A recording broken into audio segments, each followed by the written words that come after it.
আরে বেটা রাইতের বাজে 12টা এখনো জামাই আইতাছে না। ওই আইলে ওর মুখ শুন গইছে এমনি গরমে বাঁচতাছি না। হ্যাঁ ওই যে দেখা গাড়ি আইতাছে জামাই। জামাই সেজে আমি হাজির হয়েছি। আমরা রাইতে এত দেরি হয় ওদিক দিয়ে খিচুড়ি নষ্ট হয়ে রয়েছে মিয়া। আরে বেটা দেরি হইতো না, এক একটার চেহারা ছবি দেখছস, দেখে এত মনে হইতেছে সবজি খা। এই আপনি ভুল কইলেন, জামাই সবজি টবজি খানা, জামাই সবজির ব্যবসা করে। এখন সব কথা বাদ, এখন গেটে কত টাকা দিতে হইব ওইটা ক্লিয়ার বলেন, ঠিক আছে? গেট 2 লাখ টাকা খরচ হয়েছে, 1 লাখ টাকা বান্ডিল ফালায়া পরে এনতে বিদায় হও। এই মা বেটানের ছায়াতে গেট বান্ধা লাইছো, আবার 1 লাখ টাকা চাইতাছো। ডেকোরেশন কো মিয়া 1 লাখ টাকার গেট।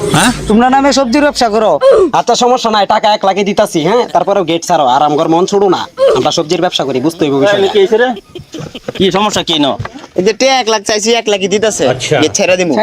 টিয়ার কোনো কাম বাজে না, টিয়া 1 লাখের মধ্যে 5 লাখ টাকা দিলেও লাভ নাই। কে তা ওই সমস্যা কি, টাকা তো দিতেই আছি। আরে বাবা তোমরা তো আইতে দেরি করে আছো, অনেক দেরি করে আছো।